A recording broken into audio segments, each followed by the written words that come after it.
some complementarity between the two. So in other words, households that get both pro-campo and oportunidades diversify their agricultural portfolios a little more, take on a bit more risky activity, but they don't get a strong result that way.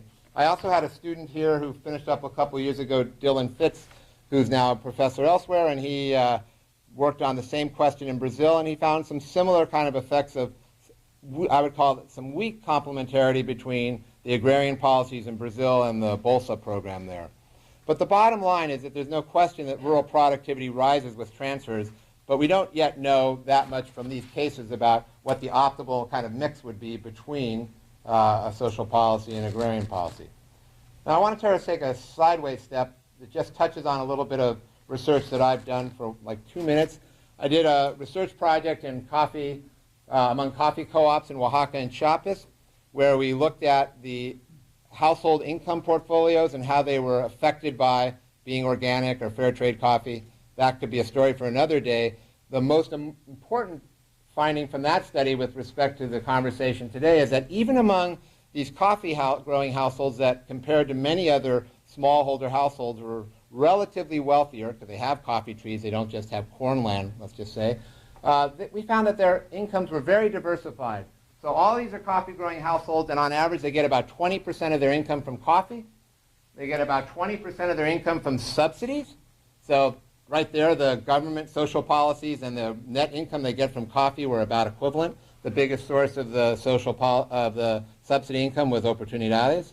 But if they have a migrant, either domestic or international, they get 35%, or actually, on average, they get 35%. If they have one, since it's conditional on having one, it's more like usually 70 or 80% of their income would come from that family member who migrated and sent back remittances.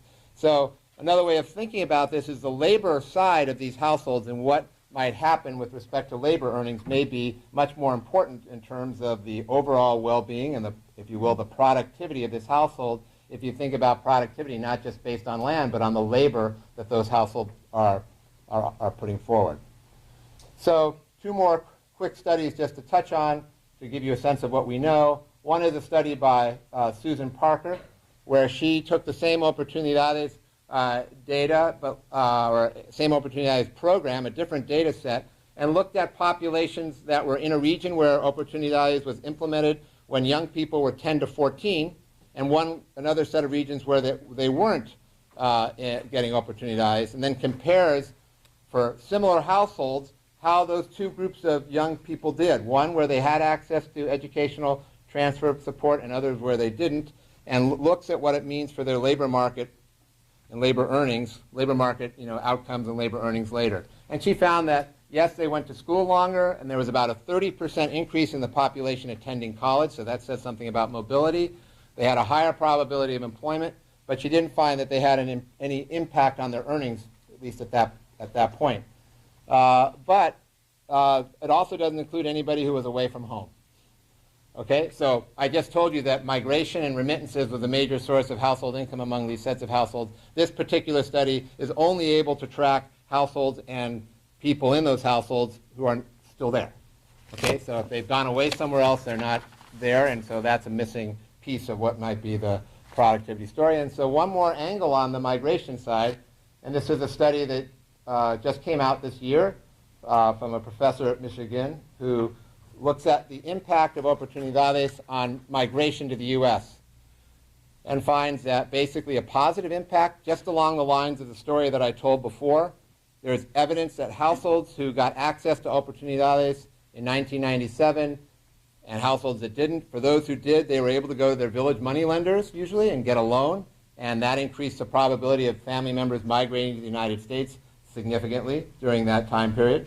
And so that the implication is that oportunidades not only has the anti-poverty impacts on youth or young children and their mothers, but may have implications for the migration behavior of other family members and therefore their welfare. So let me summarize what we know and what we don't know about rural productivity connected to conditional transfers. What we know is that ag productivity rises, so does schooling investment, so does employment, so does migration, and so does earning of rural households when they have remittances. Okay? So we know that. But we don't know do non-farm earnings rise? How do youth earnings rise with that mobility? We can imagine they rise, especially if they have more schooling, but it's not yet documented in these evaluations that have been done. When they do have higher earnings, does this mean that the households are then able to get into a cycle where they're able to educate more, maybe have more members migrate, and I'm not just talking about internationally, migrate within Mexico for better jobs? We presume so, but again, it's not something that's been explored in this kind of study yet. And then overall, how are these rural household portfolios shifting? And this is where the conversation circles back to the rural productivity story if you're thinking about it from agriculture.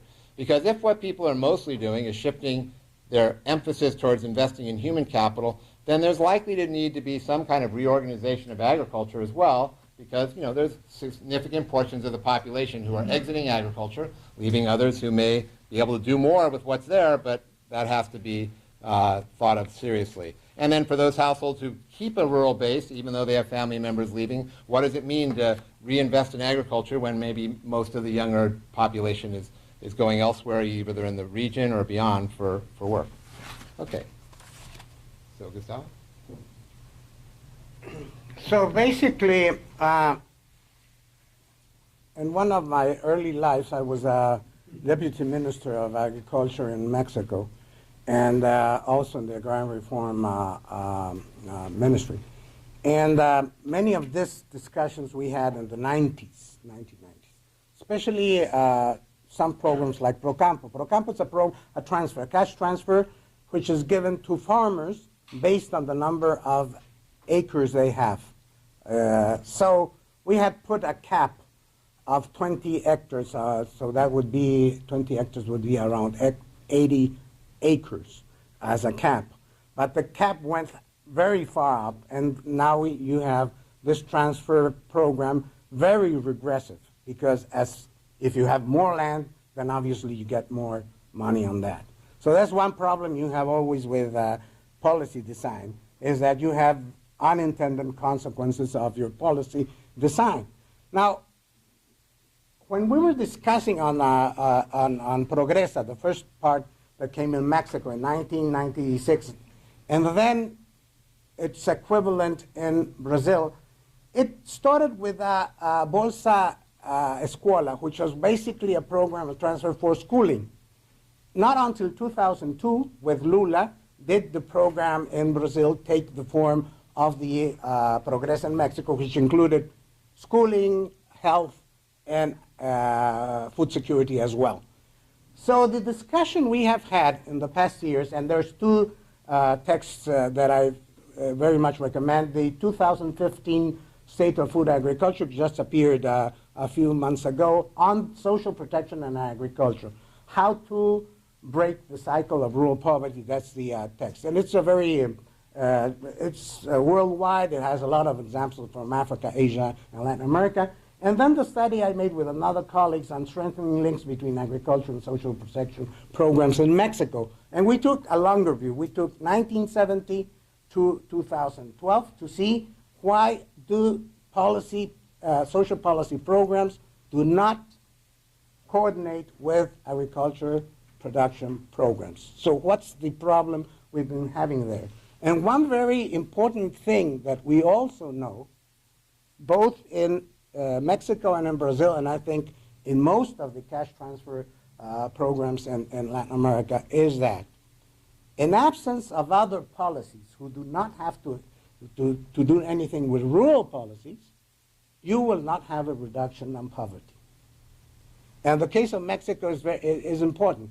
We had around 30-something% of poor population in 1992, and you have more or less that same percentage, which means more poor people in 2012. So the discussion from the government point of view, and from the civil society, of course, is what have we done wrong? What's the problem? Why is it that having that program, we do not reduce poverty? Now, the second part of the puzzle is that, nevertheless, the reduction of poverty, of rural poverty, in Brazil has been incredibly high up to 2010, more or less, and with the same program. So then there's something that the Brazilians did that the Mexicans didn't do. So what's that? Well, it has to do with other type of policy. For example, Brazil had a very strong minimum wage program to increase minimum wage. Brazil had a very strong program on rural employment, which Mexico did not have. Brazil had a very strong program in terms of Social Security for the rural inhabitants. So if you are 65, 66 years, and you're living in the countryside in Brazil, you automatically get a pension, which you don't have in Mexico. It's a non-contributive pension. So that is to say, it's not that the rural population contribute to that pension when they're working. It's something that is contributed by the rest of the population via taxes and via expenditures. So then that's the question basically. How do we combine social policies, of which cash transfers are very crucial and will be very crucial because of the reasons that Brad just mentioned, but how do you link that with rural productive policies? And that's more or less the discussion we had with this. Now, in the case of Mexico, we have three interlinked problems. A very slow reduction of rural poverty, which is what I'm saying. Basically, you had 34% of the population in 1992, and you have 31% of the population in 2012 in terms of rural poverty. Then you have a low growth of agricultural productivity, especially in small farmers. And our comparison with Chile and with Brazil is incredible. Mexico increased in aggregate value per worker in agriculture by 52%, while Chile 260%, Brazil 380%. And you compare, if you compare with East Asian countries, for example, South Korea, you'll have an incredible, stronger productivity increase in small farmers. So basically what I'm saying, and I've said it a long time as a policy person in Mexico, is that we should have been looking more to East Asian countries in terms of agriculture. Why? Because the agrarian structure in Mexico is very similar to the one in Asia. It's based on small farmers. It's based on small farmers. I mean, the biggest landlord that we have right now in Mexico, illegally, I mean, that can happen, but legally is 100 hectares. So that means 400 acres. That's the biggest land you can have in Mexico legally. The biggest land you can have in Brazil is 4 million acres. And I've seen one of those little farms there. No? So there is a difference in terms of a structure. But in South Korea, in Taiwan, in China, in Japan, in Thailand, the average acres are more or less similar to Mexico. In fact, it's smaller than in Mexico. So you have to look more in there, what have they been doing well that we have not done well, to analyze the productivity. And very importantly, you have a double coordination failure in terms of public expenditure. One, you do not link social policy with productive interventions. You have it completely separated. And secondly, you have components of the productive intervention also not coordinated.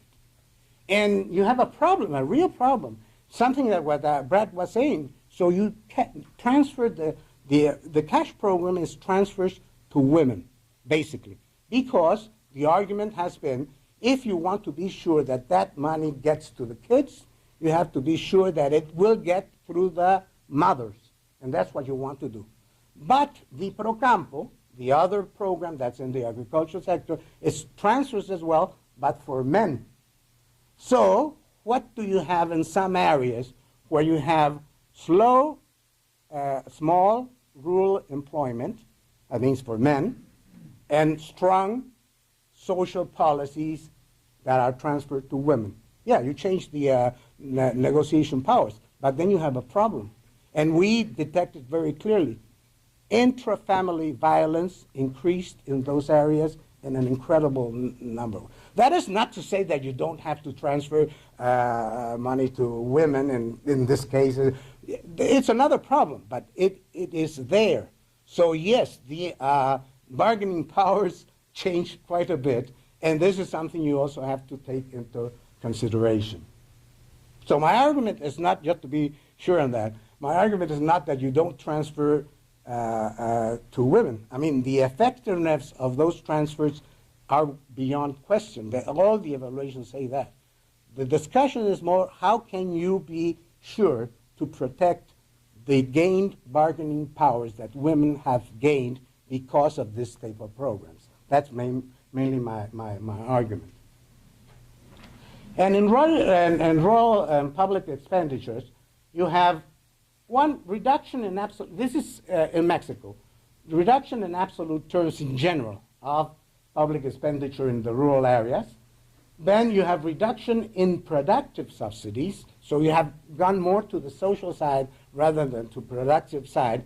Then you have more private transfers that on rural expenditure. That is to say, you have more transfers that go to private activities of big agricultural owners rather than to public issues, for example, warehouses,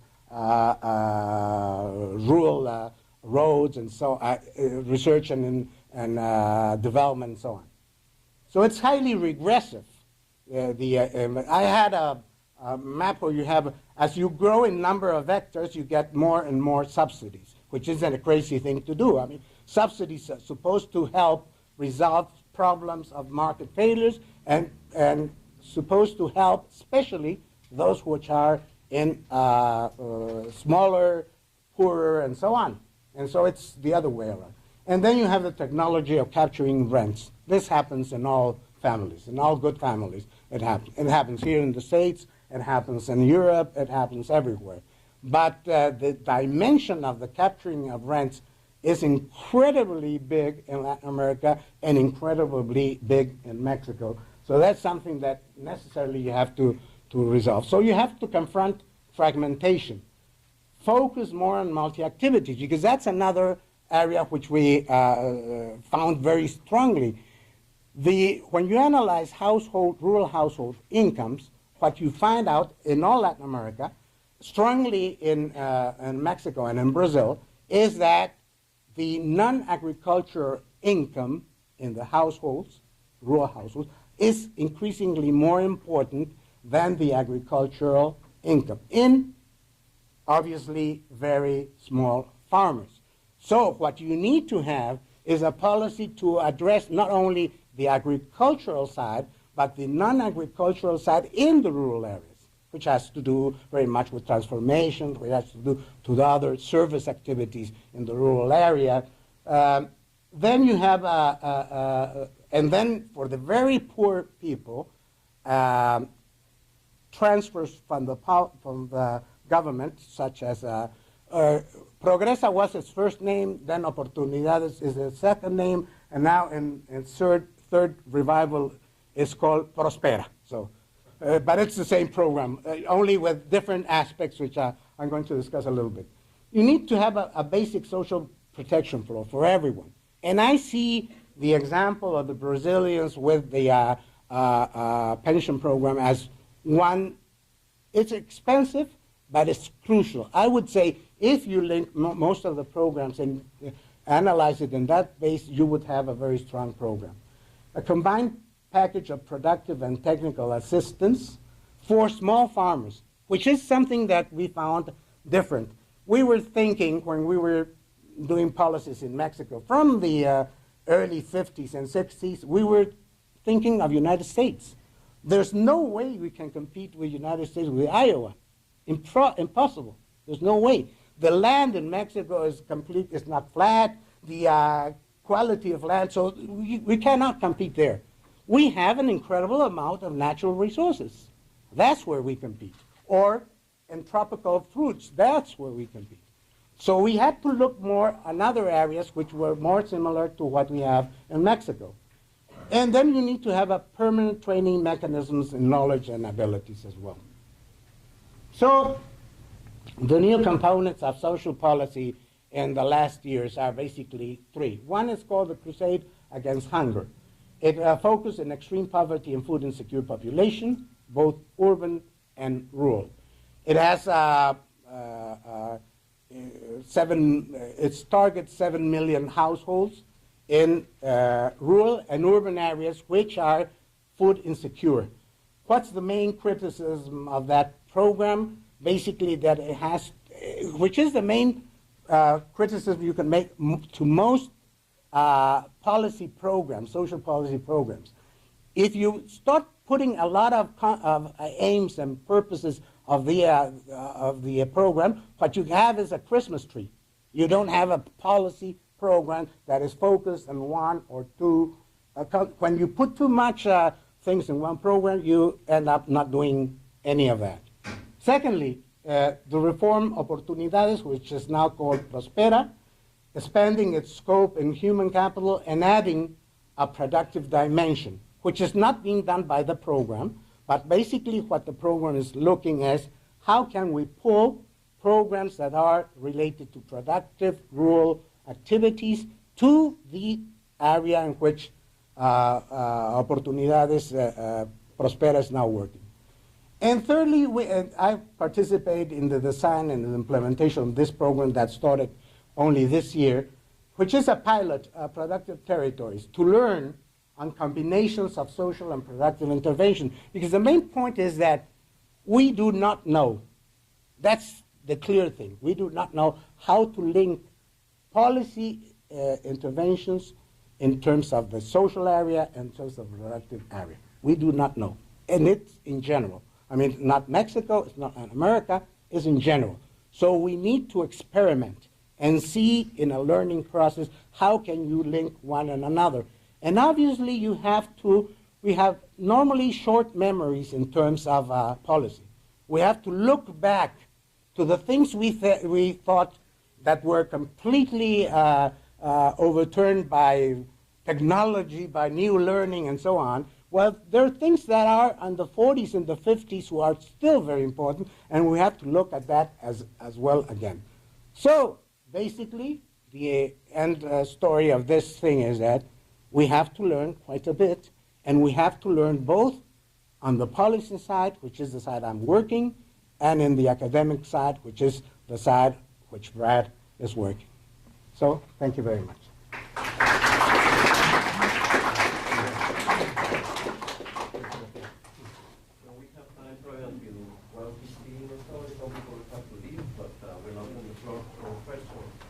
Everybody who came in, whatever classes you came in from.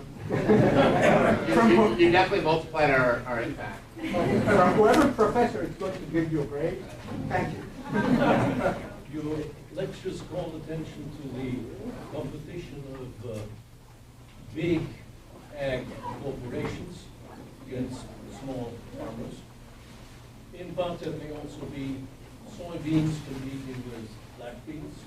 And here two experiences. One from Brazil, I heard that the black beans have become scarcer. The other, a very personal experience from Central America. Half a century ago in El Salvador, we ate black beans 3 times a day. And only Costa Rica, they had a dish they called the gallo pinto, had nothing to do with the chicken. No, the name, don't get confused. It was a mingle of black beans, but mainly in rice. Now, half a century later, coming back to El Salvador, did you black beans? No, it was gallo pinto what they ate. So, all that, I sort of see that's part of the picture of something imposed from pressures from outside that makes the traditional good life different. Yeah, no, I think that the main, if you want to say it in one word, the problem that I had in the last 20, 25 years is the type of policies who do not recognize the importance of food security in each country and recognize the type of foods you have in each country. Obviously, soybeans gives an incredible amount of money for Brazil, but it doesn't mean that that money goes to the Brazilian people. So that's a problem. And secondly, up to 2007, you could argument that food agriculture prices were going down. It was completely that. So you would argument if they're going to go down, what's the need of producing everything in your country? You can buy it, and you can buy it even cheaper. Yeah, true, until 2007. Then you have the prices of the agriculture prices, and then you recognize that you have, in a new world, you are very, very possible of having a problem of getting food at whatever price you have. For example, black beans, to mention just one, there's no international market on that. If you want to get black beans, you have to make a contract agriculture with 2 years in advance. So we have a situation. Mexico had been a strong producer of black beans. In the 3 or 4 years ago, we didn't have enough black beans to to give our population. So we had to buy. Will you eat gallo pinto? Yeah, sure. Okay, but did you do that 50 years ago? Yeah. Not too much now, because you have a problem. The problem is that now you have to import the black beans from South Africa, which is that foolish thing if you can produce it here. So then that's the type of problem you have with that type of policy. Yes. Yeah, very different question. I came late, so maybe you covered this. But, you know, repatriating money, you mentioned in one of your slides that a lot of the percentage of the household was from repatriating money. My question deals with things like PayPal. They actually take 3.5% out of your whatever money you receive as a fee for them, you know, processing the transfer of money. I was just wondering if the Mexican government has a program where they could actually do the repatriation and having the people that get the money get more money. Because the millions and millions of dollars are lost because of the bank fees that they charge to repatriate people's money. You're completely correct. You know, the point is, that just to give an example of how important remittances are. In Mexico, the first source of external income was normally oil. With the oil prices going down, and then secondly it was tourism, and third it was auto cars, and fourth it was remittances. That was normally until 2012. Right now, remittances is the first source of external income, stronger than oil. So it's huge. No? Yes. Now, the problem is that, for example, you have basically 3 or 4 companies who are doing the transfer of funds. One, Western Union, and one Mexican, very strong, one of the 3 richest persons in Mexico. And they are charging an incredible amount of that, of a big bill. You know? And no, the government hasn't done any. Actually, the government has been very remiss in analyzing the impact that might have remittances. They have it in the private market, no? But accompanied by public policy, they would have a much more stronger impact. They don't have, and yes, it's a business of 2 or 3 companies who are doing that. I mean, there are some efforts to innovate in that regard. I mean, one that I'm familiar with is that credit unions around the country have set up links between credit unions in the U.S. and credit unions in Mexico to lower those fees. And so I don't know how widespread the adoption or the participation of Mexican migrants in the U.S. is in those, but they would definitely face much lower fees than they would face for the Western Union or the company that Gustavo referred to. But probably with a little bit more public policy support, it won't work as well. You've clarified very nicely a number of the interlinkages between poverty reduction and the sources of income and productivity. And you've talked a lot about private NGOs, government agencies. Have you seen some areas where there are successful interlinkages between agencies and programs that are trying to achieve the same outcome? Yes. And they're very diversified experiences. So you cannot have very general conclusions on that. But one conclusion that you can have is this. Mainly when you have the possibility of coordinating agencies, public and private, is when you do it at the local level. So then today is that even among these coffee growing households that compared to many other smallholder households were relatively wealthier because they have coffee trees, they don't just have cornland, let's just say, we found that their incomes were very diversified. So all these are coffee growing households, and on average they get about 20% of their income from coffee. They get about 20% of their income from subsidies. So right there, the government social policies and the net income they get from coffee were about equivalent. The biggest source of the subsidy income was Oportunidades.